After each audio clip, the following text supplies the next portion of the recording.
Okay.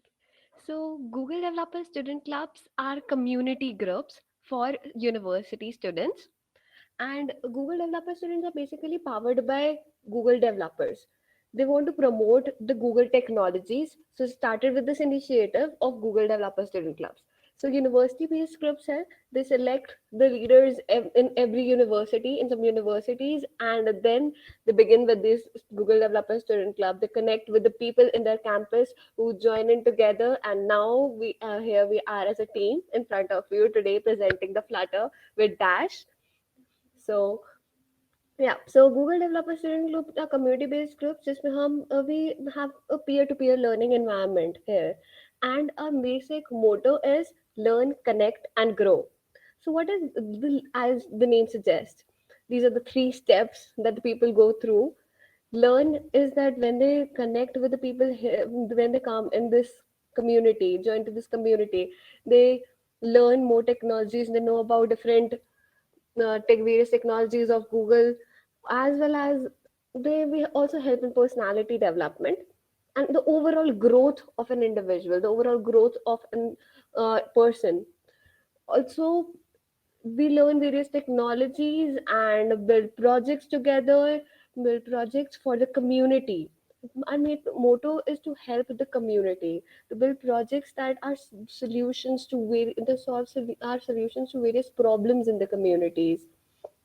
And also, okay, so coming to the various domains we have and the various team members. So we have 5 domains in Google Developer Student Club, AKGC, that are web development, app development, machine learning, designing, and managerial. So that's all for the introduction of Google Developer Student Club.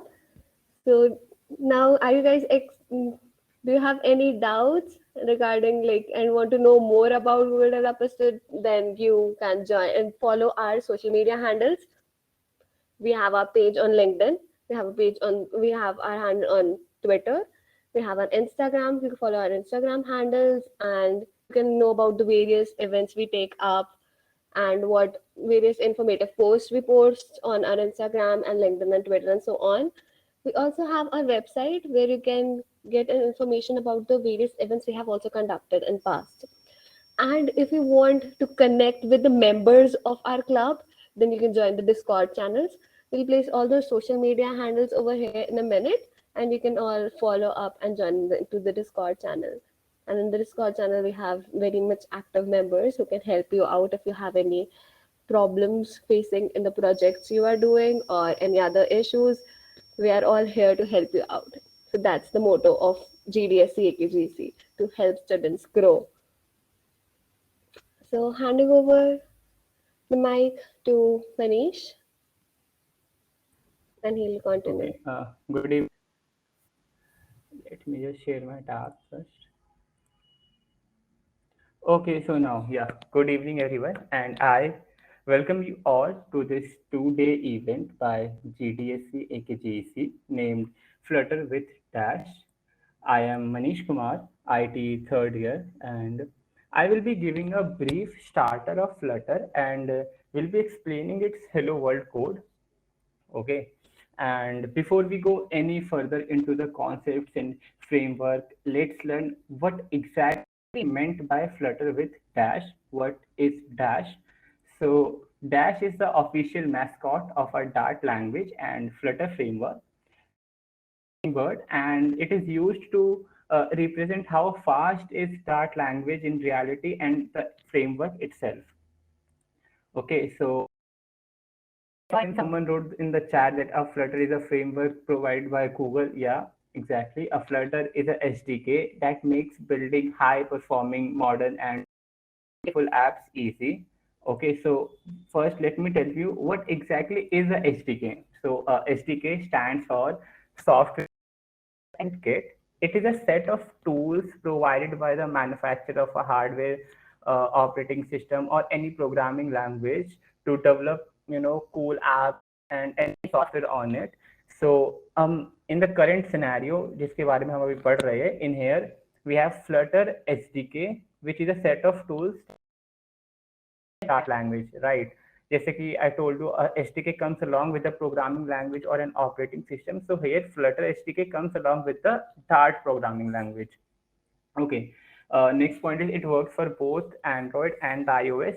Earlier, it was for to make apps on Android and iOS, and now the community has reached so much that now you can make the apps on Linux, Mac, Windows, and even the web pages from a single code base of Flutter.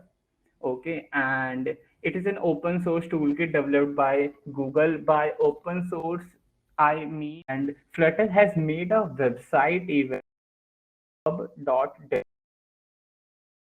can put up the packages or contributions. If you can just Google pub.dev, you will get to the page, and you can search almost any package or any feature that you want to implement, and just copy the integrate that package in your app. Now, in the next slide, I'll be giving a very awesome starter like relating to CSS and C++.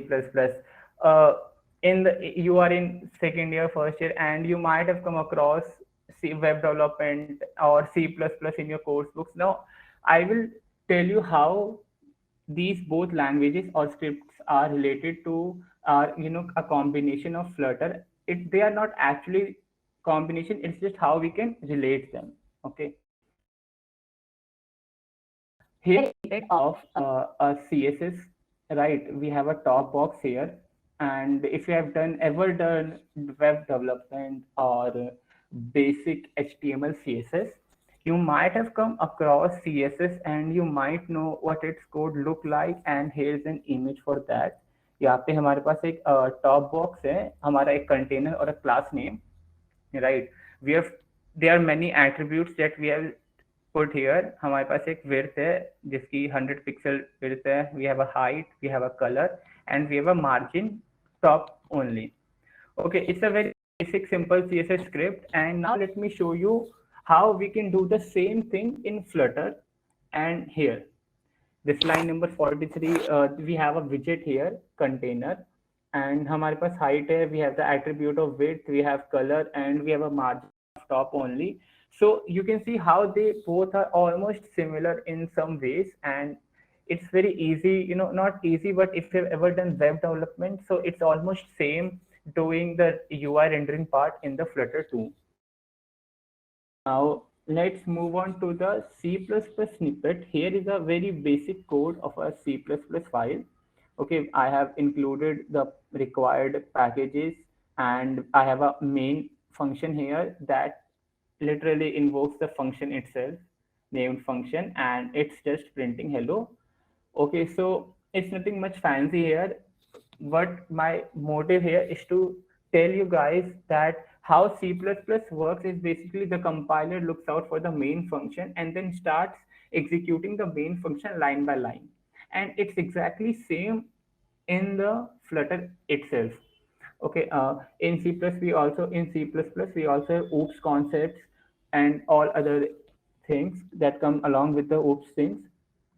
Okay, and we have a main.dart file here from Flutter. We can see that I've imported the required packages, and I have a main function here, which will be run on running Flutter. The Flutter will look out for this file first of all, main.dart. It is very mandatory to have it.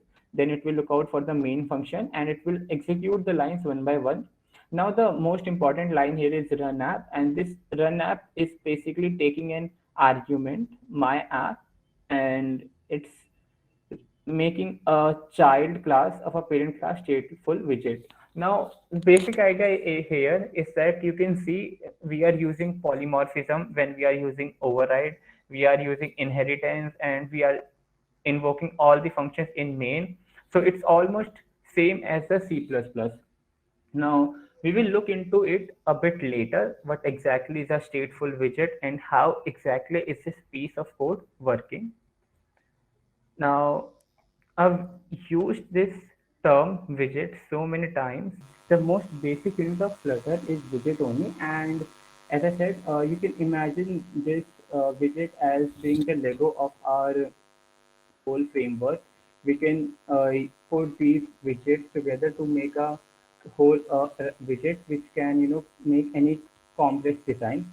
Now widgets can be nested into each other to build the app, and it means the root of your app is itself a widget, and all the way down to the lower level is also a widget. Okay, it can be visible or invisible.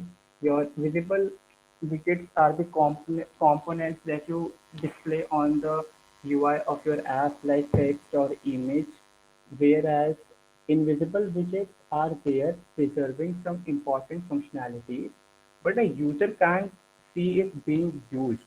What I exactly mean is, when you put on a column in your app, when you code a piece of for column, you cannot see a column in a UI, but when you start putting your other widgets or components one by one, you will observe its functionality that all the other widgets are lining up one by one vertically.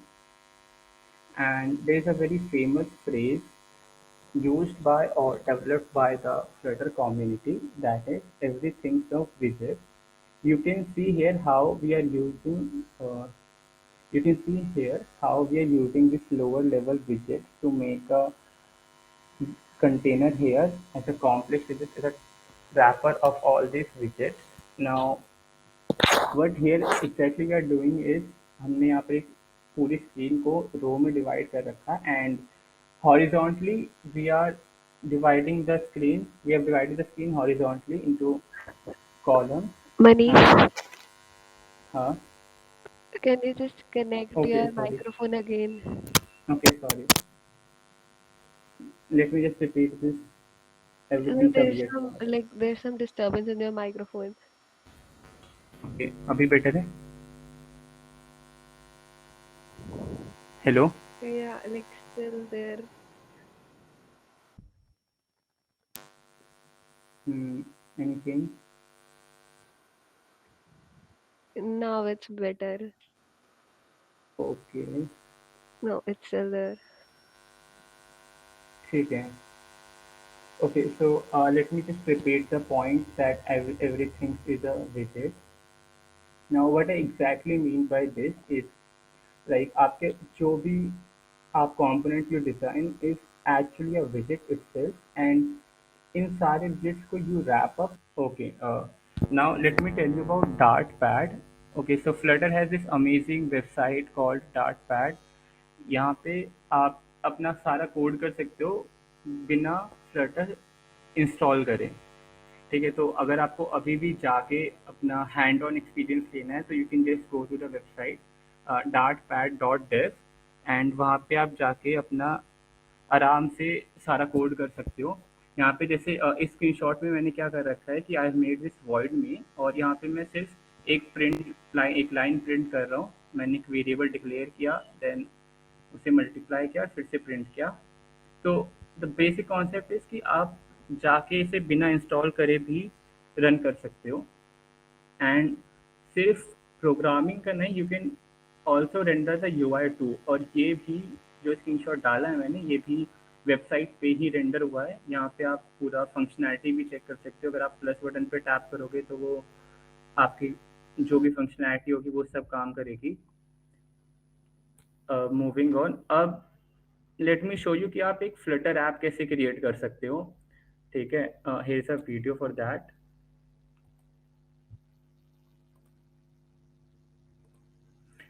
सो सबसे पहले तो आप you can just go to your desktop, और वहाँ पे अपना terminal या command prompt, अगर आप विंडोज यूज़ करते हो तो उसे ओपन कर लो. अब सबसे पहले तो अपने डिजायर्ड डायरेक्टरी पे चले जाओ. एक सो में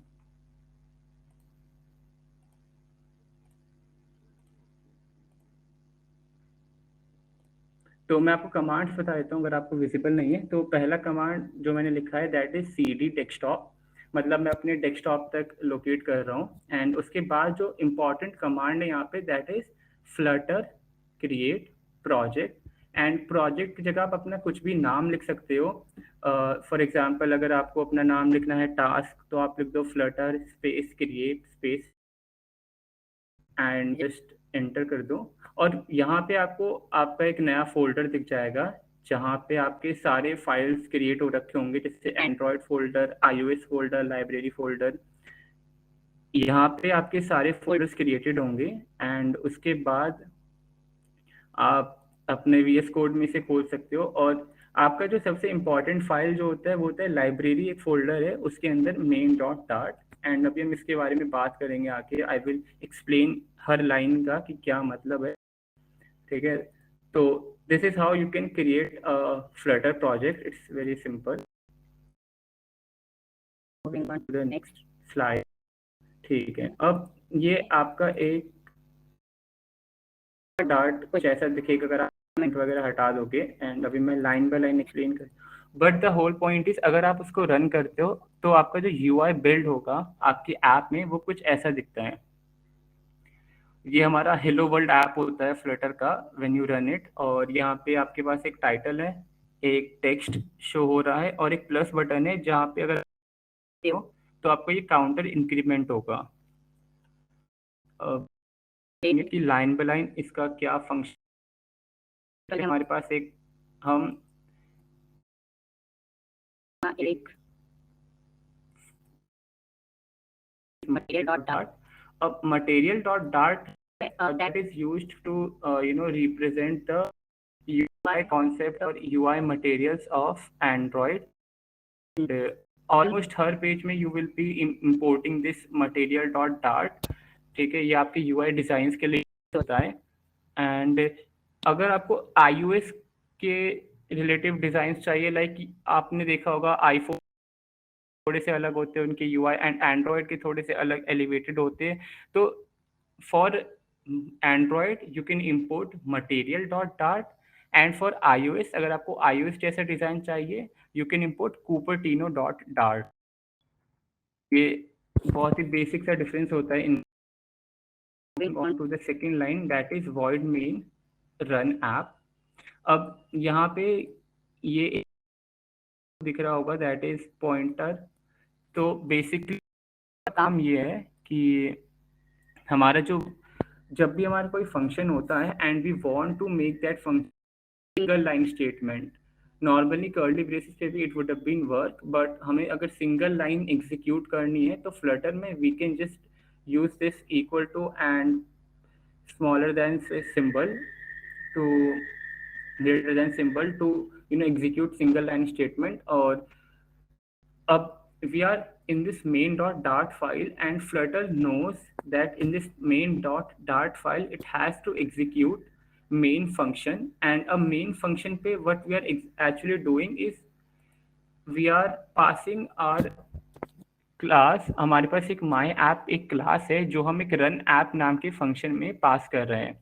ये रन ऐप हमारा इनबिल्ट फंक्शन होता है फ्लटर का, हम इसे कोड नहीं करते, बट जो पैरामीटर हम पास कर रहे हैं दैट इज वो हम खुद डिफाइन करते हैं as a class. And we will get to know about it अभी सेकेंड स्लाइड में, दैट इज हेयर। सो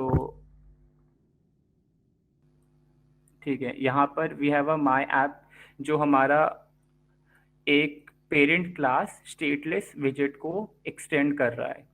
सो अगर आपने इनहेरिटेंस करी होगी तो हियर यू मीन कि extend is used for inheriting a parent class. तो यहाँ पर एक स्टेटलेस विजेट है एंड वो हमारा माई ऐप एक्सटेंड कर रहा है, विच मीन्स हमारा माई ऐप भी एक विजेट है। एंड जैसे मैंने पहले कहा था एवरीथिंग इज अ विजेट हेयर। यहाँ पे हर एक चीज एक विजेट है। It can be visible, it can be invisible. For example my app is an invisible विजेट हेयर।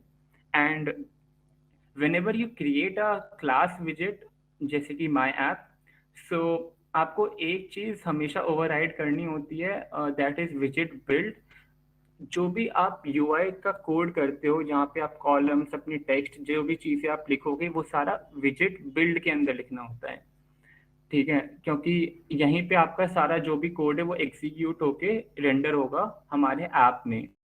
तो इन फ्लटर हमारा जितना भी कोड जो होता है, हमारे जितने भी विजेट्स होते हैं वो एक सिंगल विजेट्स होती है, that is our material app. And अगर आप मटेरियल ऐप यूज नहीं करोगे तो आपका जो भी टेक्स्ट वगैरह होगा वो बहुत ही बेकार वे में शो होता है and it's not just likeable. तो फिर इसलिए हम सब कुछ इन ऐप में रैप करते हैं। अब हेयर यहाँ पे हम एट्रीब्यूट पास कर रहे हैं, title, theme and home. So title का काम क्या है, अगर आप अपने किसी भी ऐप को ओपन करके उसे रिसेंट टास्क में जाओगे तो उसका एक नाम लिखा हुआ आता है and that is the name, that is the title जो यहाँ से वो पास होता है। iOS title is not mandatory, आप पास नहीं करोगे तो भी चलेगा क्योंकि वहाँ पे शो नहीं होता, बट एंड्रॉयड फोन में अगर आप रिसेंट टास्क में जाओगे तो वहाँ आपको ये टाइटल शो होगा या फिर आपके टास्क मैनेजर में। And next line we have theme. अब थीम इज बेसिकली हमारी हर एक ऐप का थीम कलर होता है। अगर आप स्पॉटिफाई देखोगे तो दैट इज ग्रीन कलर, आप व्हाट्सएप देखोगे उसमें भी ग्रीन कलर है, आप प्ले स्टोर देखोगे that is slightly white. App का एक थीम कलर होता है, एक सिंगल कलर होता है, उसे हम प्राइमरी स्वैच कहते हैं। तो here we can define that. अब जरूरी नहीं कि आपने यहाँ पे एक कलर डिफाइन कर दिया तो आपकी सारी ऐप में वही कलर यूज होगा। इट्स जस्ट कि आपका एक थीम डिफाइन हो रखा है, आप बाद में उसे जाके चेंज कर सकते हैं और यहाँ से ही आप अपना लाइट मोड और डार्क मोड भी यहीं से कंट्रोल होगा। जो नेक्स्ट एट्रीब्यूट है हमारा वो है होम पेज। अब होम पेज में हम कुछ इनबिल्ट विजेट पास नहीं कर रहे। जो माय होम पेज है ये हमारा कस्टम एक विजेट है एंड यहाँ पे हम एक टाइटल वेरिएबल पास, एक टाइटल आर्ग्यूमेंट पास कर रहे हैं हेयर। सो अभी हमने जो लास्ट स्लाइड में देखा था दैट क्लास वाज एक्सटेंडिंग अ, और यहाँ पे हम एक स्टेट फुल विजेट एक्सटेंड कर रहे हैं। यहाँ पे हमारे पास एक कंस्ट्रक्टर है, हमारे कंस्ट्रक्टर में हम दो चीजें पास करा रहे हैं, एक की एंड टाइटल। टाइटल आपने खुद डिफाइन कर रखा है एज फाइनल स्ट्रिंग।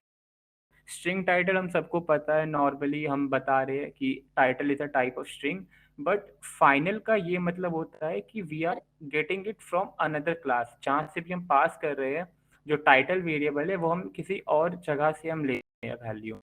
और कंस्ट्रक्टर में we are doing this title है कि ये पास होगा, बट यहाँ पे एक और चीज है दैट इज की।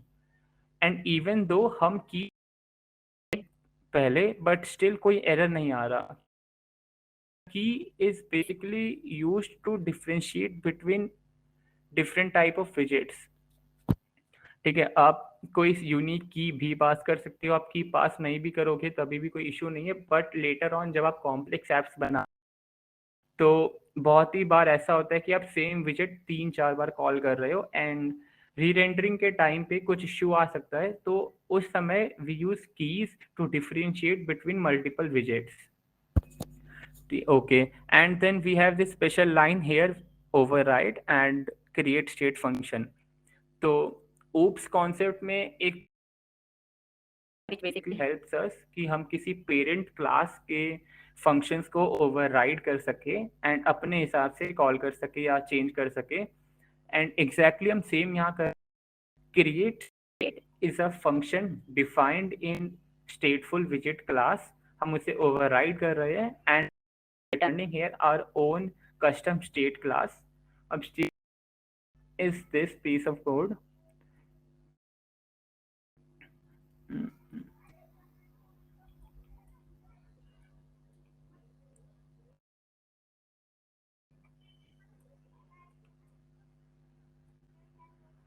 ठीक है, अब यहाँ पर आप देखोगे कि हमारा जो ये स्टेट क्लास है माय होम पेज स्टेट, ये हमारे पुराने वाले क्लास को एक्सटेंड कर रहा है। तो आप यहाँ पे कोई भी नाम रखो, फॉर एग्जांपल आपने एबीसी नाम रखा, तो आपका जो स्टेट क्लास बनेगा that will be of ABC. ये स्टेट क्या है you will get to know about it later, but अभी के लिए इसे ऐसे समझो कि अगर आपकी क्लास है एबीसी तो उसके इंफॉर्मेशन का एक डेटा पैकेट होगा, उसे कहते हैं स्टेट, एंड उसको हम एक नए क्लास में एक्सटेंड करते हैं। अपना सारा यूआई का काम इस क्लास में करेंगे, हमारा जो भी फंक्शनैलिटी होगा वो हमारा जाएगा। तो first of all we have a variable that is counter and we have a function that is increment counter।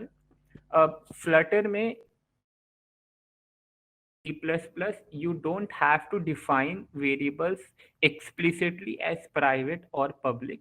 यहाँ पे आप किसी भी वेरिएबल के आगे दो and that will be declared as private, मतलब वो बाकी क्लास के फ्रेंड्स यूज नहीं कर सकते। यहाँ पे हमने एक वेरिएबल ले रखा है int counter which is private, initialise किया है, एंड हमने एक फंक्शन बना रखा है इंक्रीमेंट काउंटर, स्टेट के अंदर उसे इंक्रीमेंट कर रखा है। सी प्लस प्लस में वी हैव सीन कि अगर आप इंक्रीमेंट करना है विद जस्ट वन तो हम प्लस प्लस यूज कर लेते हैं एंड हम सेम यहाँ कर रहे हैं। तो ऑल इन ऑल अगर हम देखें इंक्रीमेंट काउंटर का ये काम है कि वो काउंटर वेरिएबल को इंक्रीज कर देता है, बट यहाँ नया कीवर्ड यूज हुआ है दैट इज सेट स्टेट। अब सेट स्टेट का इन ले होता है कि वो आपके यूआई को अपडेट करता है, right. Flirt it tells Flutter कि आपके यूआई में कुछ चेंज करना है आपको, एंड तब वो उस हिसाब से आपके करेगा। User won't be able to see कि कोई लोडिंग टाइम है या कोई डिले है, बट ये इतना ज़्यादा फास्ट होता है तो कुछ दिखता नहीं है कि वो अपडेट हो रहा है, एंड एक्चुअली स्क्रीन को अपडेट करता है। एंड अगर आप सेट स्टेट यूज नहीं करोगे तो फॉर एग्जांपल लेट्स सी हम इसकी वर्किंग देखते हैं एक बार हमारे बॉयलर प्लेट को। यहाँ पे जैसे मैंने बताया कि आपके पास एक प्लस बटन है और आप उस पर टैप करोगे तो आपका एक काउंटर इंक्रीज होगा, क्योंकि हमने 0 से इनिशियलाइज किया था। तो जैसे जैसे आप इस पर प्लस टैप करते रहोगे ये +1 होते जाएगा। अगर आप सेट स्टेट यूज नहीं करोगे यहाँ पर ये और सिर्फ काउंटर प्लस प्लस लिख दो, आपके फोन में हमेशा वैल्यू 0 ही रहेगी, इवन दो आपकी वैल्यू कोड में इंक्रीमेंट हो रही है। अगर आप कहीं प्रिंट करके चेक करोगे तो वैल्यू इंक्रीमेंट होगी 0 to 1 to 2 to 3, बट आपकी ऐप में वो हमेशा 0 पे ही रहेगी।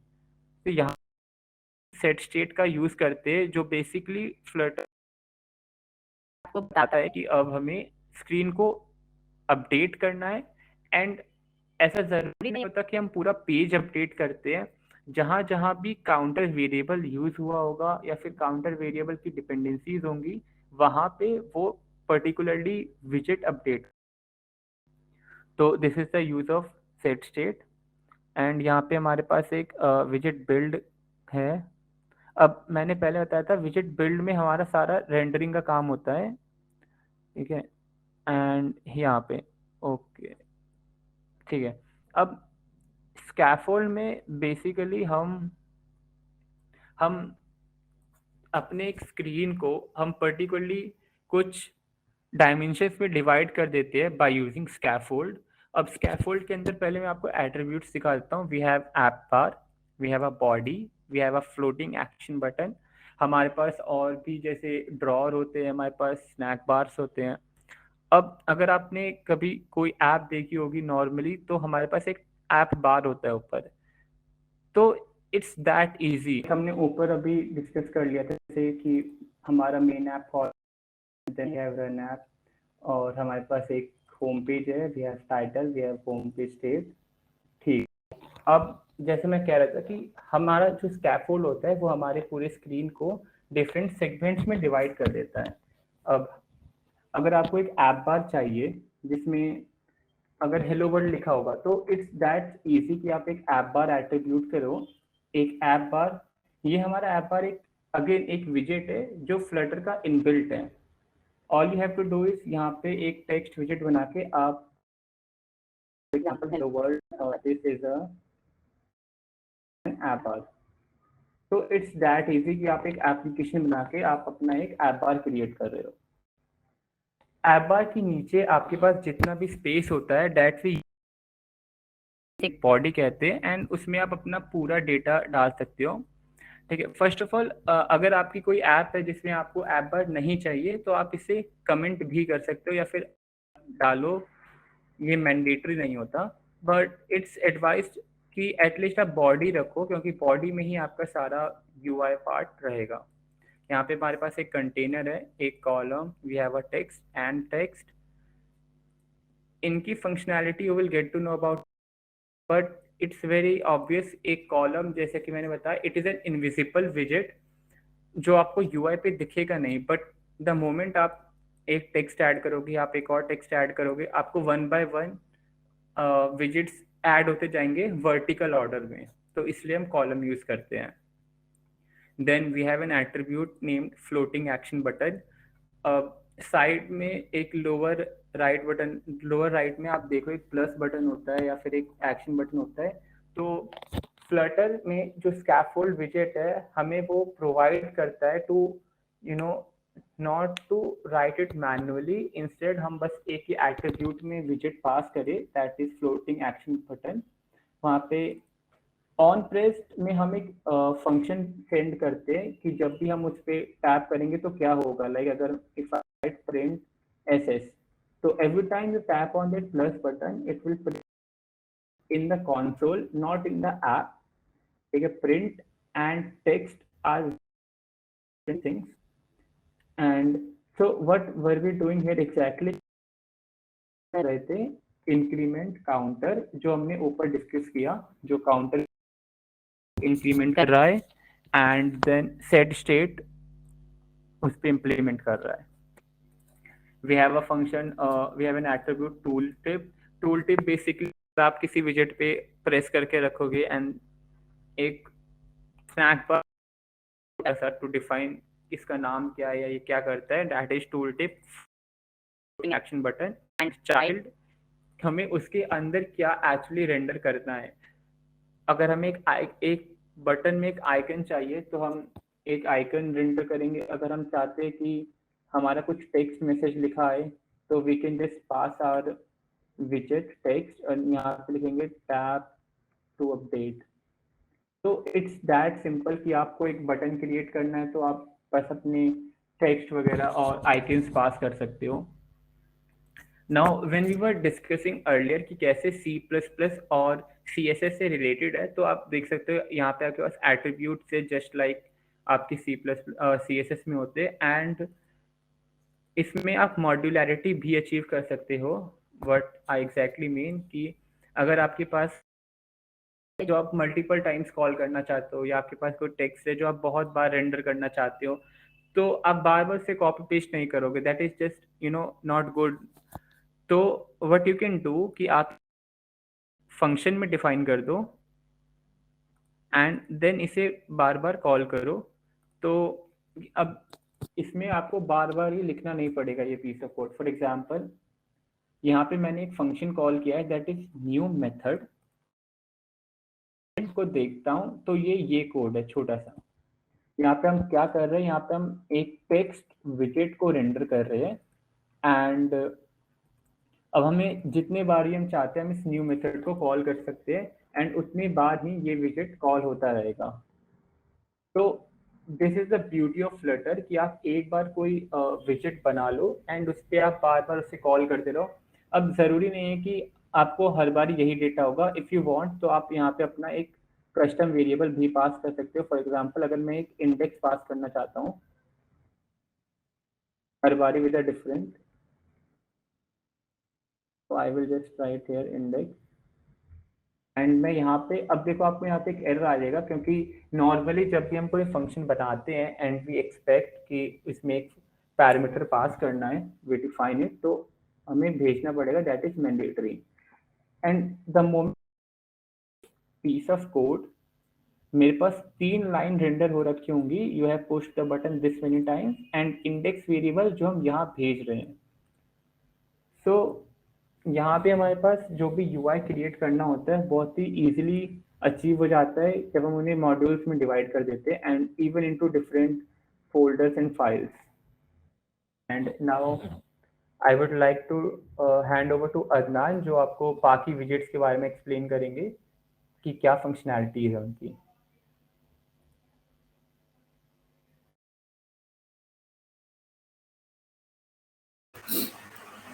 Thank you, Manish. Please do let me know if I am audible.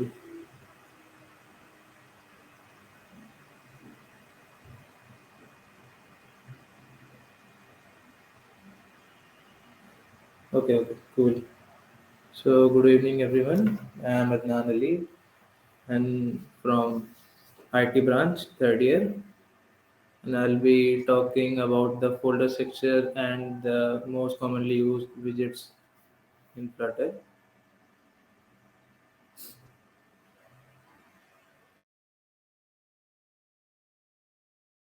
Most basic, like Manish has talked about the widget.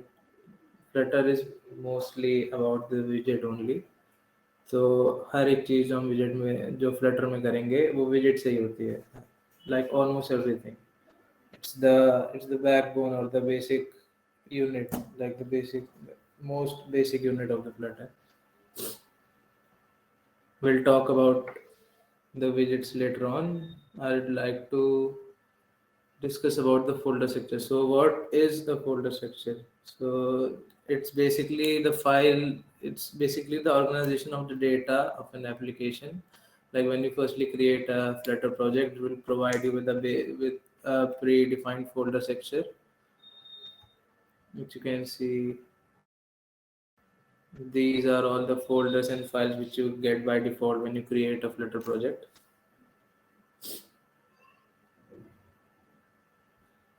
So इसमें mostly will work in the lib folder. बाकी का use नहीं है. Pubspec YAML file and lib folder will work mostly in that only.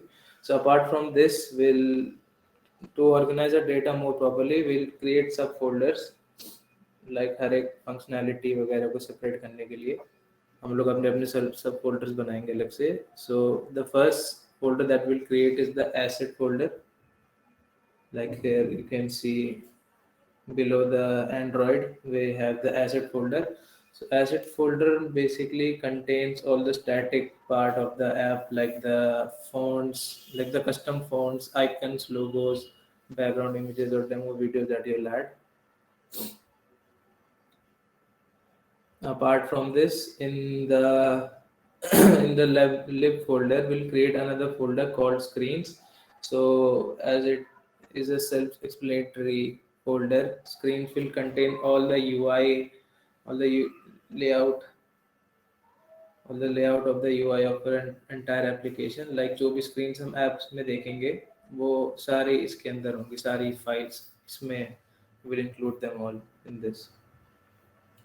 इसको बाद में हम लोग अपने अकॉर्डिंगली लाइक स्क्रीन्स को अपने अकॉर्डिंगली सब फोल्डर्स में डिवाइड कर सकते हैं. जैसे मान लो आपका होम के अंदर 2 स्क्रीन है, या फिर किसी फॉर्म वगैरह के लिए या कोई और फंक्शनैलिटीज़ के लिए एक ही में 2 स्क्रीन्स का यूज़ हो रहा है, तो उसके लिए भी हम लोग सब फोल्डर्स क्रिएट कर सकते हैं.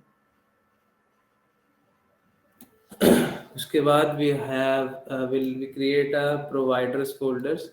So in provider folders, it basically this directory is supposed to hold the interaction from outside the world, outside the app, like all the API and stuff which we interact with the API is included in that only. जैसे for example अगर हम एक weather app consider करें, तो उस weather app में जो भी जेसन एपीआई से जो भी इंफॉर्मेशन आएगी, एपीआई से जो भी डेटा आएगा, तो एपीआई में बेसिकली जेसन फॉर्मेट में होता है. अभी अगर जेसन नहीं समझ आ रहा है तो बस समझ लो इट्स अ फॉर्मेट, लाइक तुम्हारा डेटा का फॉर्मेट होता है वो. तो एपीआई से जो भी जेसन डेटा आता है उसको हैंडल करने के लिए हम इसमें उसको इंक्लूड करते हैं प्रोवाइडर्स में, बाद में उसको यूज करने के लिए इसमें यूज करते हैं. So moving on, we have utilities folder. So utilities folder, like you can see here in the screenshot, it contains all the logics and data structures. Like मान लो will be using our app to interact with the databases, right? तो databases से interact करने के लिए या और भी functionalities के लिए हम जो भी data structure या algorithms लगाएंगे, कोई भी लॉजिक, बिजनेस लॉजिक जो भी लगाएंगे, तो वो हम इसमें इंक्लूड करते हैं यूटिलिटीज में. लाइक ऑल द लॉजिक्स, जो भी लाइक तुम्हारा जो टफ पार्ट होता है विच विल कॉल्ड, जिसमें सबसे ज़्यादा मेहनत लगती है तो वो यूटिलिटीज में होता है। उसके बाद विजेट्स फोल्डर, विजेट्स में will include our custom widgets, like Manish has talked about the widgets and all. तो अगर हम लोग को भाई, अगर जैसे मनीष टोल्ड कि हम लोग को सेम विजेट अलग अलग जगह यूज करना है, तो हम उसको अलग से एक फाइल में क्रिएट करके फिर will can use it in other places too. तो बहुत सारे, लाइक अगर तुम ज़्यादा बड़े ऐप पे काम करोगे तो you will create more like multiple widgets.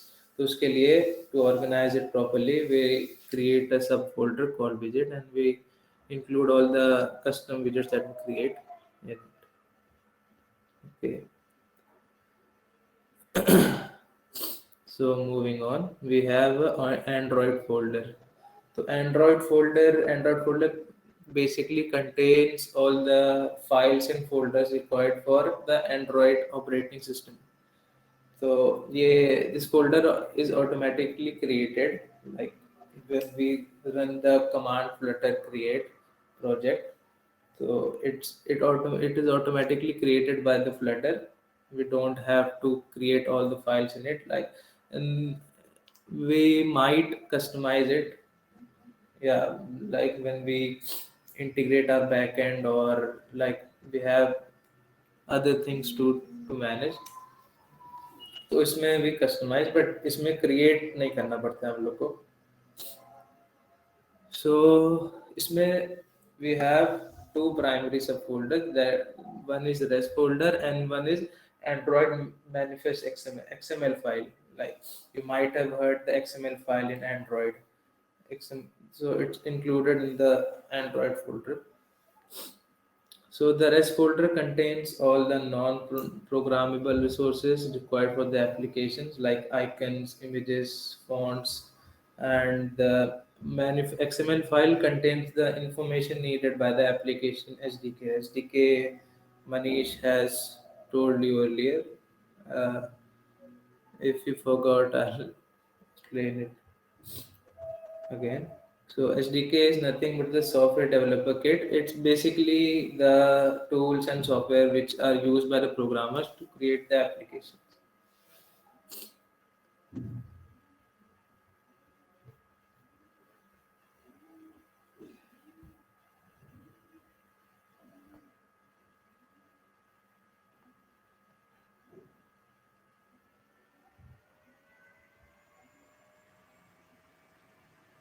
Okay, so moving on, we have a dot packages file. So the packages file will contain all the packages which will include in the Flutter. So you might be wondering what is package. So package are nothing but they are basically the framework which we use in our app, like the API, and which all the custom programming resources which we use in our app is included in the packages. And in the pubspec YAML file, it contains the metadata, and we configure our app using this file. It basically contains the commands of the Flutter, and we add dependencies. By adding dependencies, we mean adding packages. So pubspec YAML file में काफ़ी use होता है। जो भी तुम अपना third party dependencies add करोगे, तुम अगर फॉन्ट ऐड करोगे तो इसमें मॉडिफाई होंगे कमांड्स, अगर तुम इमेजेस ऐड करोगे तो इसमें होगा, और अगर तुम कोई भी थर्ड पार्टी पैकेज यूज कर रहे हो तो वो भी इसी में होगा। सारे मॉडिफिकेशन जो भी तुम अपने फ्लटर कमांड पे तुम करोगे वो सारा इसमें ही होता है postgres.yaml फाइल में। तो ये बहुत इम्पोर्टेंट, लाइक काफ़ी इसमें इंटरेक्शन होता है while creating our app, developing our app. So do you have any queries about the folder structure, please, before moving on to the widgets?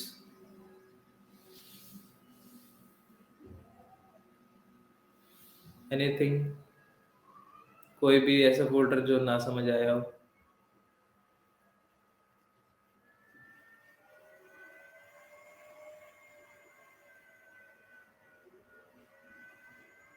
अच्छा,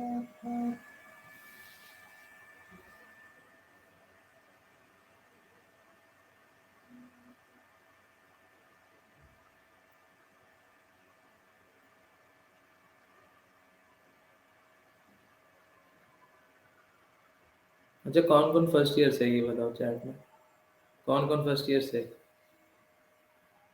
do we have a first year? Okay, okay,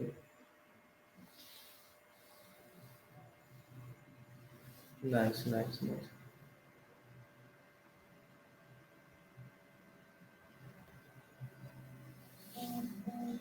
nice, तो attendees हमारे first year ज़्यादा, it's nice to see first year students attending workshop. Okay okay,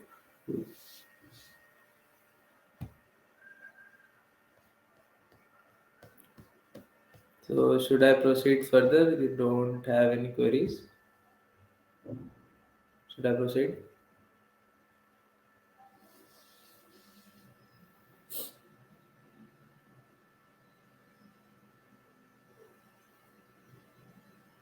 Okay. So what are the basic widgets? Like what you might be wondering, widgets. तो basic widgets क्या होते हैं हमारा app use करने में? जो एकदम स्क्रैच से लर्न करते हैं उनके लिए बेसिक विजिट्स क्या होते हैं? मतलब ये विजिट्स तो हर ऐप में यूज होते हैं, starting from new learner developer और फुल स्टैक डेवलपर, ये सारे विजिट्स तो उनमें होंगे ही होंगे। बाकी मॉडिफिकेशन अपने अकॉर्डिंग आगे कर लेते हैं, बट ये बेसिक विजिट्स है, ये हर सारे ऐप में होंगे। So first we have a container widget। तो अगर तुम लोग ने वेब CSS या HTML कर रखी होगी तो उसमें भी कंटेनर है। तो container is nothing, container is like a box, उसी में सारे चीज़ें इंक्लूडेड रहती हैं। तो it has properties, margin, border, padding, and inside the container we have child.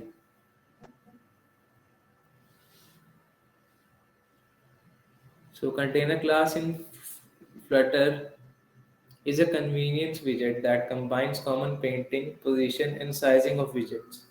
तो ये बेसिकली तुम्हारा रैपर होता है बाकी सारे widgets के लिए, इसी के अंदर सारे widgets इंक्लूड होते हैं, बाकी सारे ये मॉडिफिकेशन अलाउ करता है। A container class can be used to store one or more widgets and position it on the screen according to our convenience। Basically, a container is like a box to store contents। तो बस इस वही basic ideas के ये कि it's a box which contains all the other elements of widgets.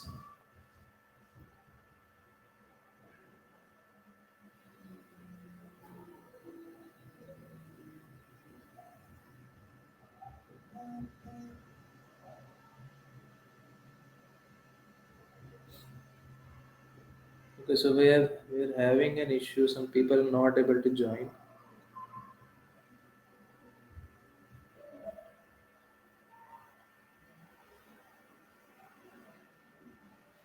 If your friends are not able to join, please let them know, our managerial team is working on that issue।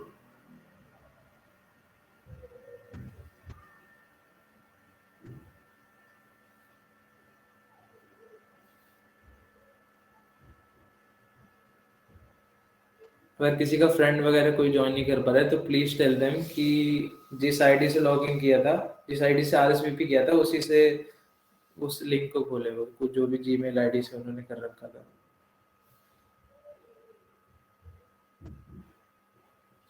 बिना RS जो जिससे RSVP कर रखा है उससे ही log in करने पे ये ज्वाइन होगा, वरना नहीं होगा। Please let them know, first year और second year, if your friends are not able to join.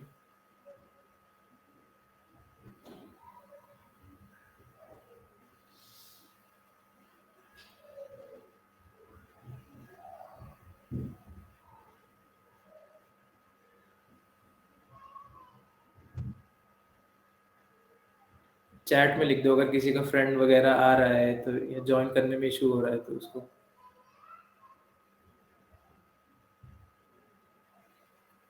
किसी का फ्रेंड या जो भी।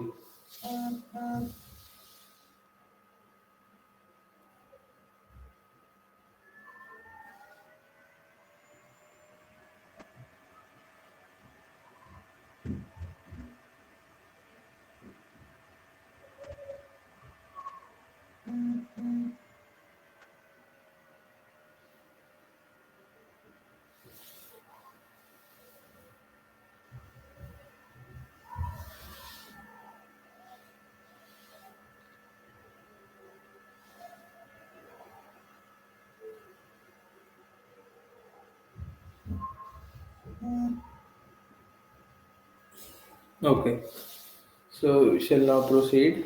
So container is basically a box which contains all the other elements. So moving on, we have scaffold. So scaffold जो भी Flutter से तुम जब फ्लटर से इंटरेक्ट करोगे तो you will be using scaffold a lot, like seriously a lot. So scaffold हम बहुत, इट्स लाइक अ, मतलब ये समझ लो हमारा काम बहुत आसान कर देता है। It provides us with a pre made material UI, बस हम लोग को उसको यूज करना है, कुछ भी डिफाइन नहीं करना है, कौन चीज़ें कहाँ प्लेस होनी है, कौन, मतलब पहले से ही पूरा स्ट्रक्चर हम लोग प्रोवाइड कर देता है ये स्कैफोल्ड जो होता है। बैकग्राउंड बस हम लोग को प्रॉपर्टी सेट करनी होती है, लाइक तुम्हारा बैकग्राउंड कलर क्या होगा, तुम्हारा बॉडी में क्या क्या होगा, ये सब बस बस हम लोग को डिफाइन करना होता है क्या क्या होता है। बाकी सारा पूरा स्ट्रक्चर हम लोग को पहले से दे रखा होता है। It contains property like drawer, snack bar, bottom navigation bar, floating action button, app bar, and etc. So scaffold will provide a framework to implement the basic material design layout of the application. तो ये हमें पहले से ही pre made एक structure provide करता है जिससे हम अपना मटेरियल डिजाइन इम्प्लीमेंट कर सके। So here is an example. So here is an example of the screen containing app bar, body, and floating action button. So inside the build method, we have scaffold and the app bar. In the app bar is defined. The app bar एक ये property है और फिर colon के बाद ये widget है। तो app bar widget के अंदर title property है, उसके अंदर text widget है, text widget आता है title में। So you can see here the green box which you see at the top is the app bar. The app bar is a self, like समझ ही गए होगे, ऐप बार ऊपर जो भी यहाँ पे हेडिंग लिखी होती है वो हमारा ऐप बार होता है। और ऐप बार के बाद we have property, sorry, app bar के बाद वी हैव बॉडी। तो बॉडी यही जो ऐप बार के नीचे जितनी भी स्क्रीन होती है ऐप बार के बाद वो हमारी पूरी बॉडी में आती है। तो here as you can see we have the body property. Inside the body property we have a center widget, child। Center विजेट के अंदर चाइल्ड है, welcome to Geeks for Geeks, जो भी टेक्स्ट है इसको हम लोग ने सेंटर में कर रखा है। एज यू कैन सी कि स्क्रीन के सेंटर में आ रखा है ये। और उसके बाद टाइट टेक्स्ट के अंदर भी प्रॉपर्टी, टेक्स्ट एक विजेट है तो विजेट है और विजेट के अंदर उनकी प्रॉपर्टीज होती है। तो पहले स्कैफोल्ड विजेट यूज किया, उसके अंदर हमने ऐप बार उसकी डिफाइन किया, उसके बाद उसके बॉडी की प्रॉपर्टी डिफाइन करी। सेंटर बॉडी में हम लोग ने सेंटर यूज किया, सेंटर भी विजेट है तो विजेट के अंदर भी प्रॉपर्टी होती है, उसकी चाइल्ड प्रॉपर्टी हमने सेट करी टेक्स्ट पे। फिर उसकी टेक्स्ट भी एक विजेट है, एज यू कैन सी जो भी ब्रैकेट ओपन हो रहा है ना वो सब विजेट है, जहाँ जहाँ भी ब्रैकेट ओपन हो रहा है वो सारा विजेट है, और जहाँ जहाँ कोलन ओपन हो रहा है वो प्रॉपर्टी है। तो टेक्स्ट के अंदर ये हमने ये स्ट्रिंग है, सो इन टेक्स्ट विजेट वी हैव स्ट्रिंग। उसके बाद हम टेक्स्ट के स्टाइल डिफाइन कर सकते हैं। तो टेक्स्ट स्टाइल प्रॉपर्टी है, प्रॉपर्टी के अंदर एक विजेट होता है टेक्स्ट स्टाइल। तो टेक्स्ट स्टाइल के अंदर हम उसका कलर डिफाइन कर सकते हैं एंड फॉन्ट साइज। ओके, सो तो बेसिक स्ट्रक्चर यही होता है। जो ब्रैकेट है वो विजेट है, विजेट के अंदर फिर हमारे प्रॉपर्टी आती है, प्रॉपर्टी के अंदर भी हमारा वही होता है विजेट होता है, विजेट के अंदर प्रॉपर्टी फिर विजेट फिर प्रॉपर्टी, तो ऐसे ही स्ट्रक्चर चलता है। फिर उसके बाद भी है फ्लोटिंग एक्सीमीटर। फ्लोटिंग एक्सीमीटर is the button which you can see in the bottom right corner, जो भी प्लस का जो बन रखा है। तो फ्लोटिंग एक्शन बटन भी स्कैफोल्ड की प्रॉपर्टी है, उसके अंदर एक विजेट है फ्लोटिंग एक्शन बटन। उसके हमने एलिवेशन बेसिकली जो पीछे जो डार्क जो भी शेडो प्रॉपर्टी होती है ना उसको एलिवेशन कर रखते हैं, उसमें एलिवेशन प्रॉपर्टी सेट कर रखी है। और फ्लोटिंग एक्शन बटन में चाइल्ड है, चाइल्ड में हम कुछ भी सेट कर सकते हैं, इसके बटन के अंदर हम चाहे तो टेक्स्ट कर सकते हैं, या तो आइकन ऐड कर सकते हैं, या तो इमेज ऐड कर सकते हैं। मतलब चाइल्ड के अंदर हम कुछ भी ऐड कर सकते हैं, जो बेसिकली तुम कुछ भी नहीं कर सकते ना, राइट। तो इमेज या टेक्स्ट या जो भी तुम्हें अपने नीड के अकॉर्डिंग जो भी लगे तो वो हम इंक्लूड कर सकते हैं। तो here we have used the icon विजेट। तो icons dot add is the plus symbol, and we also have the on press property. On press is basically it defines, it is used मतलब जब भी हम टैप करेंगे उस button पे तो what all action will take place is defined in this method. तो एक बेसिकली फंक्शन लेता है। Okay so after scaffold like तुम लोग ने समझ लिया है, ऐप बार है, ये बॉडी है, बॉडी में हम लोग को वर्क करना है। Okay so we have rows. So what is a rows? So rows is basically a horizontal array of children. Like तुमने array देखी होगी, उसमें भी elements horizontally arrange होते हैं, horizontally और vertically। तो rows भी वैसे ही होती है। कोई भी basic idea जो भी rows का तुम लोग को पता है, वो सब rows में वही है। यहाँ पे भी कोई कुछ अलग rows की property नहीं है, it's self explanatory thing। जो रोज का लॉजिक होता है वो यहीं पर। So we can align content as per a choice by using the main axis alignment and cross axis alignment. तो मेन एक्सिस रो में इज द हॉरिजॉन्टल एक्सिस, और जो क्रॉस एक्सिस होता है is the vertical axis.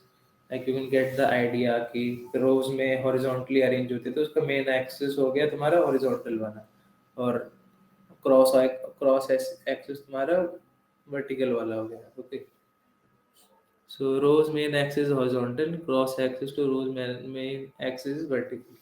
We can align children horizontally using main axis alignment but and vertically using cross axis alignment in that row। ठीक है, तो इसका जो कंटेंट होता है रो का, we can align it using the main axis alignment in the horizontal order, and then we can use cross axis alignment to align our content in the vertical direction। उसके बाद we can align the content by using the same properties such as start and space between। मतलब ये justify करता है तुम्हारा कि उस axis में कंटेंट्स कैसे स्पेसिफाई है, कि स्टार्टिंग से है मतलब तुम्हारा स्टार्ट से हो रहा है या एंड से हो रहा है, और स्पेस बिटवीन है कैसे, मतलब तुम्हारा कैसे अरेंज्ड है उसमें तुम्हारे कंटेंट। तो it defines that. Okay so here we have the, पहले ये बता दो तुम लोग को कोड दिख रहा है कि नहीं दिख रहा है क्लियरली।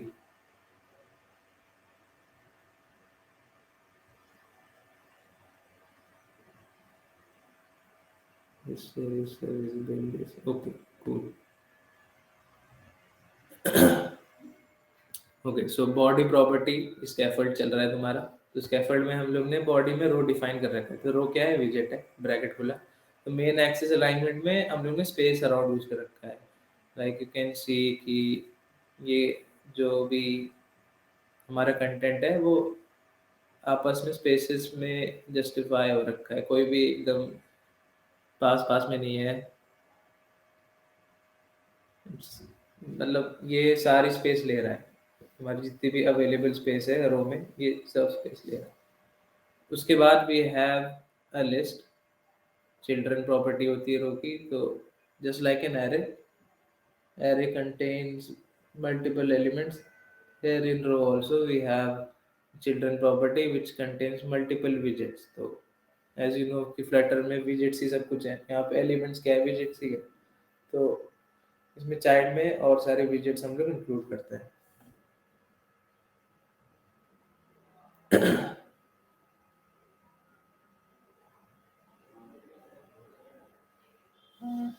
ओके, सो पहला हमारा क्या है, कंटेनर है। कंटेनर का डेकोरेशन एक प्रॉपर्टी होती है which allows us to like control the decoration properties of a container. Like उसके हम बॉर्डर बदल सकते हैं, उसमें कलर्स ऐड कर सकते हैं, उसका फोरग्राउंड कलर, बैकग्राउंड कलर, जो भी मतलब यूआई से रिलेटेड या जो भी हमें उसके डिज़ाइन को मॉडिफाई करना हो तो वो हमारे डेकोरेशन में आता है। So we have declared the border radius. Border radius is of the circular type and the color is green. You can see the background color is green.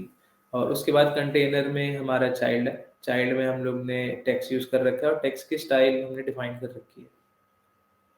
Similarly हमने एक और कंटेनर ले रखा है, उसमें भी हम लोग ने सेम डेकोरेशन प्रॉपर्टी सेम रखी है और टेक्स्ट में बस टेक्स्ट का कंटेंट सेम है, बाकी स्टाइल भी सेम है। As you can see style में text style, colors white, font size 25, like color में भी तुम बहुत सारे कलर्स होते हैं, तुम वो भी यूज कर सकते हो। उसके बाद एक और कंटेनर है, उसमें हम लोग ने, उसमें भी सेम है, बस कुछ नहीं है, सारा कुछ जो ऊपर है वही सेम है, बस अंदर का टेक्स्ट अलग है। ओके, तो ये हमारा रो हो गया। इसमें हम लोग ने रो विजेट डिफाइन किया, इसमें फिर हम लोग ने ये डिफाइन किया कि इसमें कंटेंट कैसे प्लेस होंगे स्पेस अराउंड से। ठीक है, मेन एक्सिस अलाइनमेंट मतलब ये हॉरिजॉन्टल वाला, और अगर हम वर्टिकल में काम कर रहे होते तो हम लोग क्रॉस अलाइनमेंट प्रॉपर्टी यूज करते। उसके बाद हम लोग ने जस्टिफाई किया कि कंटेंट कैसे प्लेस होंगे। उसके बाद हम लोग ने डिफाइन किया कि कौन कौन से चिल्ड्रन है उसमें, जैसे एरे में एलिमेंट्स होते हैं ना, वैसे ही रो में क्या क्या एलिमेंट्स हैं। तो हमारे में इधर 3 कंटेनर है, उसका हम लोग ने प्रॉपर्टीज डिफरेंट क्या सेम ही है, बस अंदर का कंटेंट थोड़ा अलग है, उसमें हम लोग ने डिफाइन कर रखा है, बस इतना ही सही। उसके बाद वी हैव कॉलम। तो जैसे row, in row we had the we had vertical horizontal array of children, and in the column, as you might have guessed, it is a vertical array of children. Okay, so इसमें क्या होता है, all the properties which we had in our row, it all are reversed here. Like main axis तुम्हारा vertical बन जाएगा, column में कहाँ, column में ही तुम्हारा जो फ्लो होता है वो वर्टिकल डायरेक्शन में होता है, तो इधर मेन एक्सिस में वर्टिकल हो जाएगा और क्रॉस एक्सिस में तुम्हारा हॉरिजॉन्टल हो जाएगा। ठीक है, जिसमें कॉलम में चिल्ड्रन टॉप टू बॉटम होते हैं और रो में तुम्हारा लेफ्ट टू राइट होते हैं। ठीक है, और तो इधर मेन एक्सिस जो होता है वो वर्टिकल होता है और क्रॉस एक्सिस तुम्हारा हॉरिजॉन्टल होता है। Main axis aligns its children vertically, and cross axis alignment aligns horizontally in that column.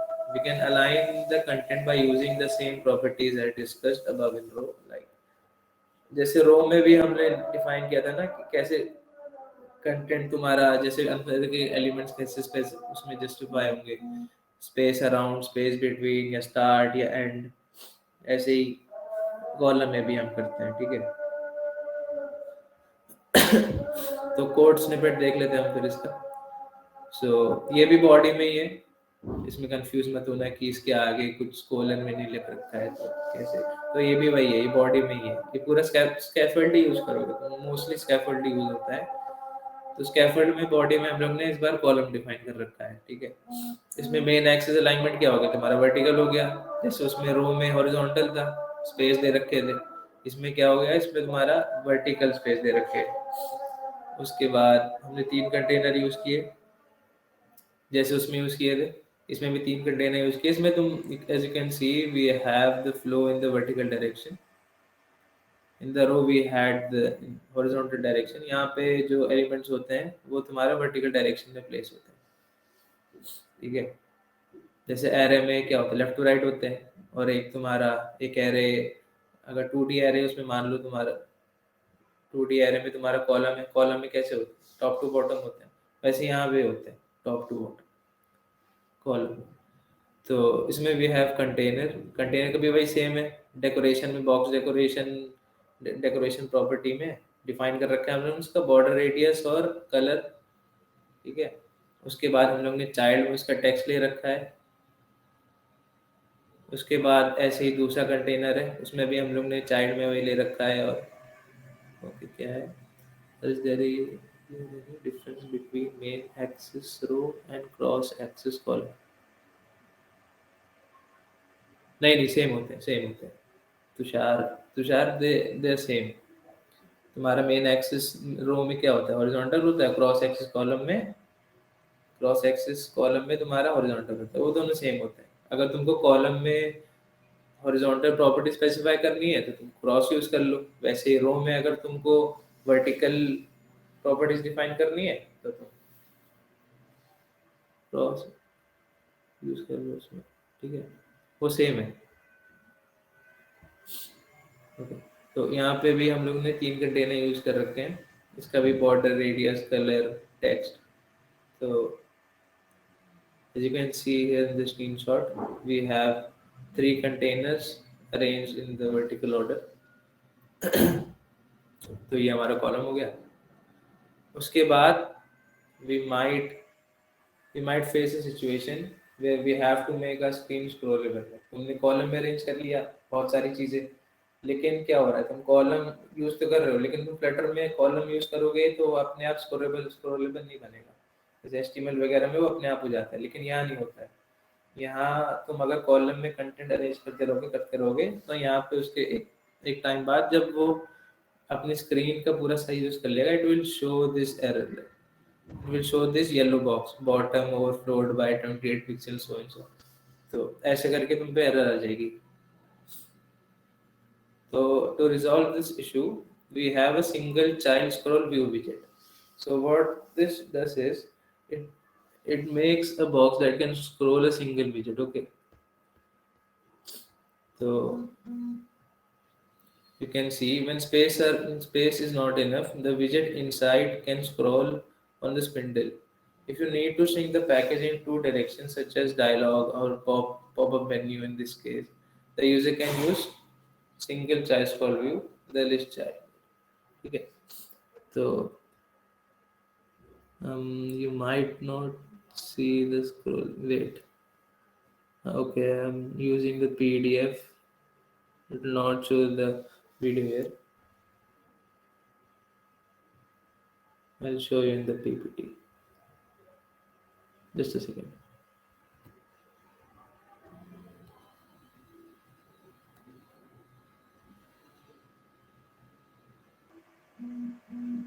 तो यहाँ पे as you guys can see कि ये स्क्रीन स्क्रॉल हो रही है। ये अगर हमने कॉलम यूज किया था, कॉलम को अगर हम सिंगल चाइल्ड स्क्रॉल में उसको इंक्लूड कर दें, उसको रैप कर दें, उसका पेरेंट अगर हम सिंगल चाइल्ड स्क्रॉल व्यू बना दें उस कॉलम का या लिस्ट चाइल्ड या तो लिस्ट बॉडी का, तो we can make it scrollable as you can see. Is it visible? Please chat box में बता दो। वीडियो बराबर से दिख रहा है? ओके, तो हमने इसको सिंगल चाइल्ड स्क्रॉल में इसको रैप कर दिया, तो we made it scrollable. So here is the code snippet. जो हमारा कॉलम था उसमें कुछ नहीं था, बस हम लोग का 2 कंटेनर थे जिसमें हम लोग ने कलर यूज कर रखा था, उसकी हाइट और अलाइनमेंट कर रखा था। ठीक है, एज यू कैन सी इसके हाइट डिफाइन कर रखी है हमने, और इसका कलर डिफाइन कर रखा है, और इसका अलाइनमेंट डिफाइन कर रखा है। अलाइनमेंट वो भी टेक्स्ट का, जो इस कंटेनर के अंदर जो भी टेक्स्ट आएगा वो कहाँ प्लेस होगा, तो उसके लिए हम लोग ने अलाइनमेंट विजेट के अंदर टेक्स्ट को रैप कर रखा है। तो टेक्स्ट का पेरेंट अगर तुम अलाइनमेंट बना दोगे तो अलाइनमेंट करके उसकी प्रॉपर्टी सेट कर दोगे अलाइनमेंट डॉट सेंटर, तो फिर वो तुम्हारे सेंटर में आ जाएगा। ओके, तो बस कोड स्निपेट में बस ये कॉलम के अंदर हम लोग ने 2 कंटेनर यूज कर रखे हैं, और उसका कॉलम का पेरेंट हमने सिंगल चाइल्ड स्क्रॉल व्यू बना दिया, तो we made the screen scrollable. Okay, उसके बाद the one more basic widget which you would work is the button। जैसे तुम्हारा HTML CSS में होता है ना, तुम लिंक पे क्लिक करते हो तो कोई पर्टिकुलर एक्शन परफॉर्म होता है, तो इधर how do we make something clickable, तो यहाँ तो लिंक तो होती नहीं है, तो क्या होता है यहाँ तो विजेट होती है। विजेट तो इधर हमारा विजेट में बटन्स होता है, ठीक है। बटन्स भी बहुत सारे होते हैं, यहाँ पे we have used the elevated button, तो बटन्स भी बहुत सारे टाइप के होते हैं। So elevated button it's a विजेट, इसके हमने स्टाइल में कर रखा है, इसका स्टाइल में हमने कलर डिफाइन कर रखा है, जैसे you can C red and black. और इसके ऑन प्रेस होती है भाई तुम्हारा जो ऑन प्रेस में हमारा वो डिफाइन होता है, जो भी हमें एक्शन परफॉर्म करना है। लाइक तुम्हारे क्लिक पे क्या होगा, तुम्हारा डेटा फेच होगा, तुम्हारी नई स्क्रीन खुलेगी, या जो भी तुम्हारे नीड के अकॉर्डिंग जो भी एक्शन परफॉर्म होना है वो हमारा ऑन प्रेस में आता है। बाकी हमारा चाइल्ड में टेक्स्ट है बस। एलिवेटेड बटन्स होते हैं, टेक्स्ट बटन होते हैं। उसके बाद और अगर और भी ज़्यादा तुम्हें प्रॉपर्टीज चाहिए तो वी हैव जेस्चर डिटेक्टर, उसमें हमारा ऑन लॉन्ग प्रेस भी होता है, ऑन टैप होता है, उसमें बहुत बहुत सारे तुम जेस्चर डिटेक्टर से तुम अपने जो भी तुम्हारे अकॉर्डिंग तुम चाहते हो, अगर लॉन्ग प्रेस में ये हो, एक बार टैप करें तो ये हो, 2 बार टैप करें तो ये हो, तो उसमें और भी सारे प्रॉपर्टीज हम लोग को डिफाइन कर रखी होती है।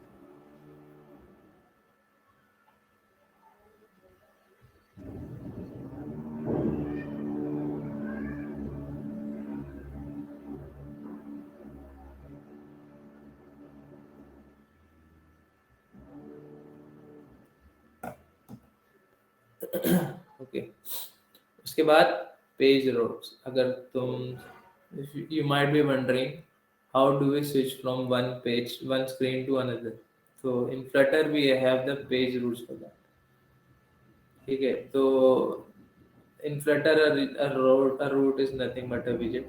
अब push इस एक मेथड होता है जिससे we switch to a new screen।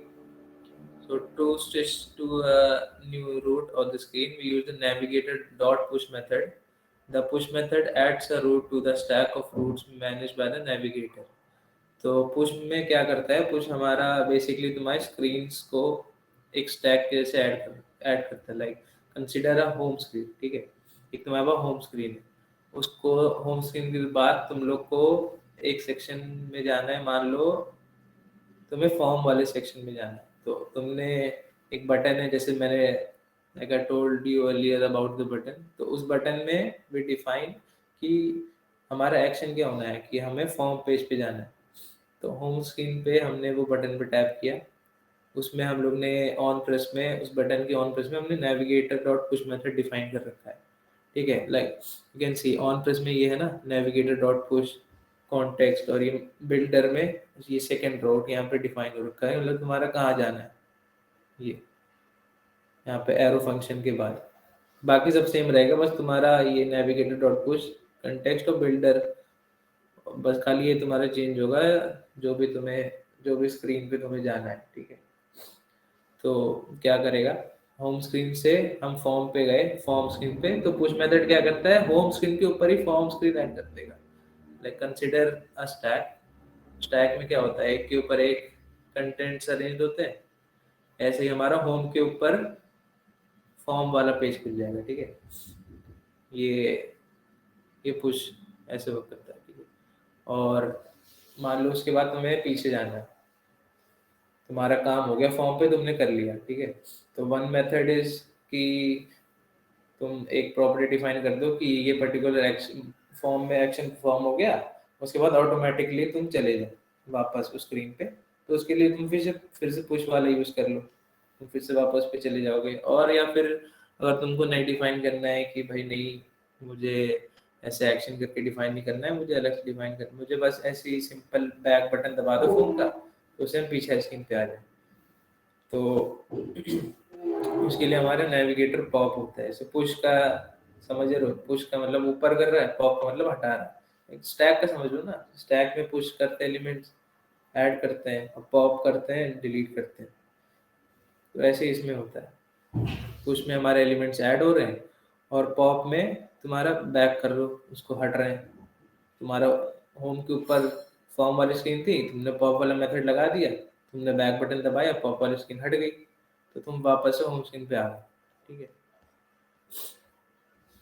So custom widgets, like I've also talked earlier about it. The user, according to its need, they make their own custom widget.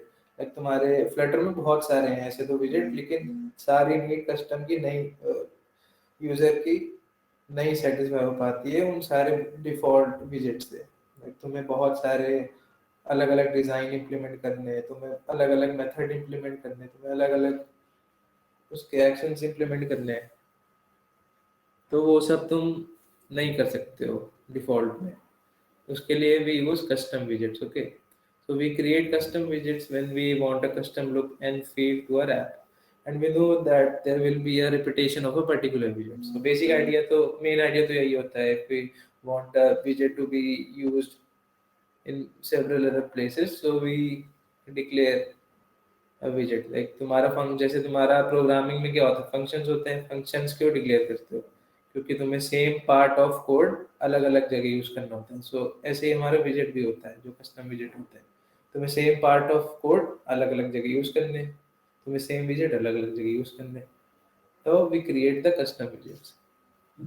So we can create the custom widget in a new Dart file with all the codes and defining the parameters that we need in the constructors. ठीक है, तो जैसे तुम्हारा मान लो scaffold है, scaffold में क्या था, ऐप बार था, बॉडी था, तो ये क्या थे, कंस्ट्रक्टर्स में उसके पैरामीटर्स थे। ऐसे हम जब जब अपना विजेट डिफाइन करेंगे तो we'll define the parameters in the constructor itself. Okay, so now the code. So here we have create a custom container. एक तो हमारे पास कंटेनर था ही, लेकिन if we want कि सेम पर्टिकुलर हाइट या विड्थ का या पर्टिकुलर डेकोरेशन का इतना इतना बॉर्डर रेडियस हो, इतना इतना तुम्हारा कलर हो, इतना इतना साइज हो, तो उसके लिए हम कस्टम कंटेनर क्रिएट कर रहे हैं। ठीक है, so we create a stateless विजेट कस्टम कंटेनर क्लास। इसमें रिक्वायर्ड फील्ड में हम लोग ने इसके कंस्ट्रक्टर है, इसमें हम लोग ने इसके पैरामीटर्स डिफाइन कर रखे हैं कि फाइनल विजेट जो चाइल्ड होगा वो क्या होता है, विजेट टाइप होता है। ठीक है, हाइट होती है, एक हाइट हम लोग ने डिफाइन कर रखी है कि ये हाइट होगी, विड्थ डिफाइन कर रखी है और कलर डिफाइन कर रखी है। तो ये सारी ना कस्टम प्रॉपर्टीज, मतलब हाँ कस्टम पैरामीटर्स हम यूज कर रहे हैं उस कस्टम कंटेनर में। कंटेनर तो था ही हमारे पास, लेकिन हमको उस पर्टिकुलर हाइट का, उस पर्टिकुलर विड्थ का, उस पर्टिकुलर कलर का हमें कंटेनर अलग अलग जगह यूज करना है। अब तुम हर जगह बार बार डिफाइन करो कि भाई इसका भी कलर वो हो, ये भी हो, भी हो, तो कोड में रिडंडेंसी रिड्यूस करने के लिए we create a custom container. ठीक है, उसके बाद भी after declaring the parameters in the constructor we define in the build method we return a container. तो कंटेनर में हाइट जो प्रॉपर्टी होगी, तो वो हाइट क्या होगी, यही वाली होगी जो यूजर पास कर रहा है। तो ये कंस्ट्रक्टर में जो हम लोग ने डिक्लेयर कर रखी है हाइट, वो उसमें इसकी जो तुम्हारा जो प्री डिफाइंड कंटेनर है उसमें यूज होगी उसकी हाइट। ठीक है, और विड्थ वाले में उसकी विड्थ इंक्लूड होगी। उसके बाद padding, we have declared the padding. उसके बाद डेकोरेशन में कलर जो होगा वो जो यूजर जो पास करेगा will use that colour. Okay, and border radius, like I already told you earlier about the border radius property, like all the decoration and stuff, जो भी तुम्हें अपने डिजाइन मॉडिफाई करना है कंटेनर में वो सारा डेकोरेशन में आता है। ठीक है, तो डेकोरेशन में कलर और बॉर्डर रेडियस डिफाइन कर रखा है। उसके बाद चाइल्ड में क्या होता है, चाइल्ड में विजेट होता है, तो यहाँ पे भी वही वाला विजेट आएगा जो यूजर ने पास कर रखा है, ये जो कंस्ट्रक्टर में हमने पैरामीटर डिफाइन कर रखा है ना, तो उसको ही we have used it here also. तो चाइल्ड में यूज किया है विजेट को। Okay, so in this custom widget we have created a stateless custom container widget, which is basically a container with a rounded corner. We have defined the properties of the widgets as child property that accepts a widget, a height, a width, and finally a color property. Okay, so we have all the custom properties that we have defined here in the custom container. All these parameters will be entered by the user according to its need, according to its use. Okay,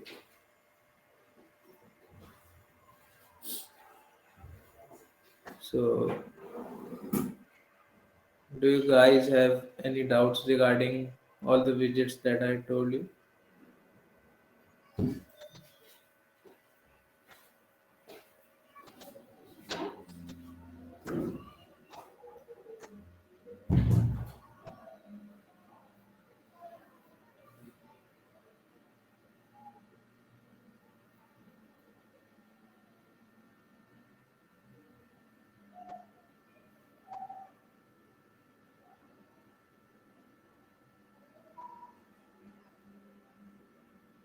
this is all from our side. अगर तुम लोग को कोई doubts वगैरह है तो you can tell us in the chat box.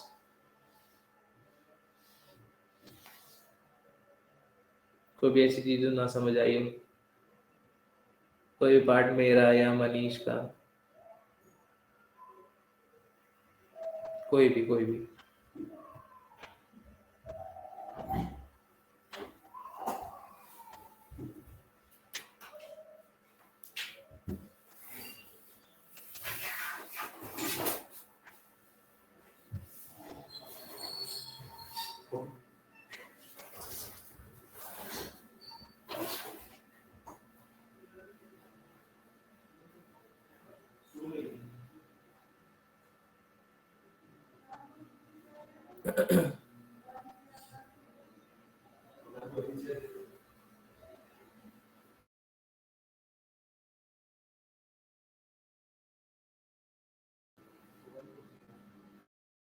Sir, but this is slightly confusing as we have never read about it before. No problem, Mega. We'll provide you with all our content and PPT. Also, we have the recording of the session that will be uploading it on the YouTube. So don't worry about it. So last part कौन सा custom widget वाला? सिद्धार्थ. अच्छा okay.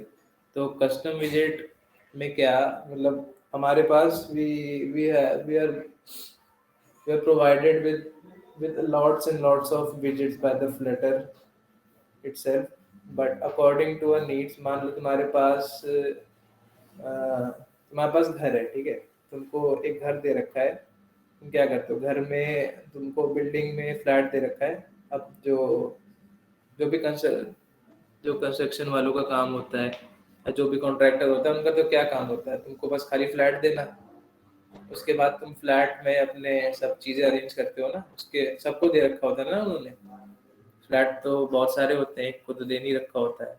तो ऐसे ही Flutter ने बहुत सारे widgets दे रखे हैं, लेकिन विजेट्स को भी यूजर अपने नीड्स के अकॉर्डिंग मॉडिफाई करता है, ठीक है. तो जैसे ही तुम्हारे जो भी कॉन्ट्रैक्टर है उसने तुमको तुम्हारे सारे बिल्डिंग वालों को एक एक फ्लैट दे रखा है. अब जो भी फ्लैट के ओनर है वो अपने अपने फ्लैट को मॉडिफाई करते हैं. ऐसे ही हमारे कस्टम विजेट्स में according to our needs we modify the predefined widgets. And also विजेट तुम एक टाइप से अगर प्रोग्रामिंग के पर्सपेक्टिव में लो तो इट्स लाइक अ फंक्शन में तुम क्या करते हो. तो मान लो तुम्हारे पास एक फंक्शन है, तुम्हें चेक करना है ऑड है इवन है नंबर. तो तुमने क्या किया, तुम्हारे पास बहुत सारे हैं, तो तुम हर एरे में एक तो तुम्हारे पास ये है कि तुम या तो हर एरे में बार बार लॉजिक लिखो कि a of I mod 2 equal 0. अगर ये है तो ये, तो तुम फालतू में रिडंडेंसी बढ़ाओ अपने कोड की. और या तुम्हारे पास एक दूसरा ऑप्शन है, तुम फंक्शन बना दो एक इवन ऑड का. बस फंक्शन बना दो, उसके दो पैरामीटर रख दो, दो इंटीजर एक्सेप्ट करो और रिटर्न करा दो वो इवन है या ऑड है. तो वैसे विजेट से तुम्हारा. अब या तो तुम सेम विजेट को हर जगह बार बार कस्टमाइज कर रहे हो. जैसे मान लो तुम्हारा कंटेनर है, कंटेनर में तुमको एक पर्टिकुलर हाइट और विड्थ का कंटेनर चाहिए. अब तुम बार बार उसको डिक्लेयर कर रहे हो कि भाई यहाँ पे इसका फिर से ये हाइट होगी, का फिर से ये विड्थ होगी. फालतू में अपना कोड का रिडंडेंसी बढ़ा रहे हो. इतना तुम मान लो ये तुम्हारे पास तुमको कंटेनर का ये प्रॉपर्टीज बार बार तुम डिफाइन कर रहे हो. कितने लाइन ऑफ कोड है ये, 1 2 तुम 12-13 लाइन हर बार लिख दो. तुमको मान लो 10 जगह यूज करना है. अब तुम 130 लाइन ऑफ कोड लिखोगे बेकार में, ठीक है. और तुम्हारे पास दूसरा क्या मेथड है, तुमने कस्टम कंटेनर क्लास बना ली, उसके बाद तुमने उसकी प्रॉपर्टीज पैरामीटर्स डिफाइन कर लिए एंड यू यूज इट इन 13 और 100 और thousands of different places just by a single line.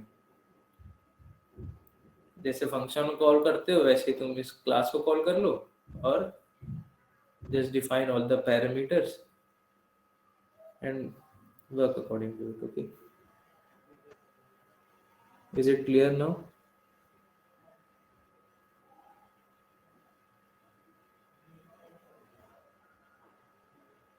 Kashish Chandani, is it clear?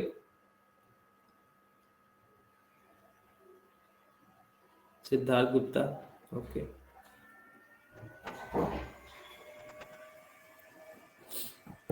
Okay good, तो इसमें कंफ्यूज मत हो। ये तुम्हारा, अच्छा यहाँ पे CS और IT के अलावा भी कोई है ये बताओ? First year student, second year students? Okay okay okay, तभी तभी तभी। हाँ तो बस वही है, तुम सेम चीज, तुम कोड में तुम्हारे पास दो ऑप्शन आते हैं, या तो तुम सेम कोड 10 जगह लिखो, या तो सेम कोड को तुमने एक जगह डिफाइन कर लिया, उसको 10 जगह अलग अलग यूज कर लो एक सिंगल लाइन ऑफ कोड में। वैसे ही है बस, और इसमें कोई बहुत बड़ा लॉजिक नहीं है।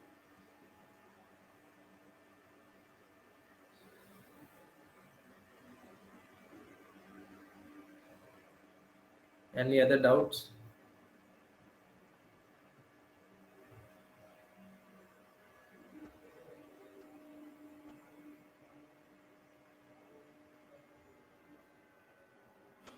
Yes sir, yes sir. हाँ, doubts without Tushar, Siddharth, Kashish, please tell your doubts.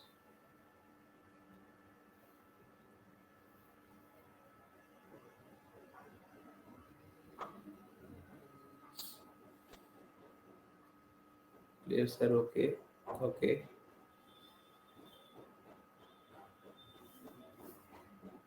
So how was the session, guys? Did you enjoy it? Would you be coming back tomorrow or not?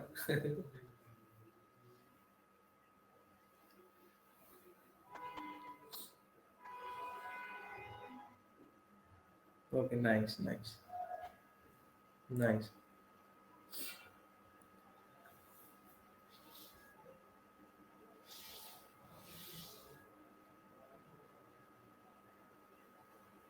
Good, good, good, good. Good. तो कल भी आना, कल और अच्छे अच्छे topics हम उठाएंगे। डरना नहीं कि बहुत ज़्यादा टफ टॉपिक्स उठा रहे हैं। वी हैव पीपल जो तुम्हें बहुत अच्छे समझा देंगे।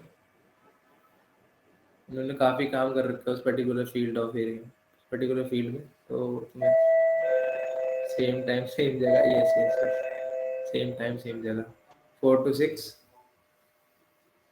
link will be provided in email. Sir, how to join development? अब फर्स्ट ईयर में नहीं होता है recruitment Tushar, it's after your second semester.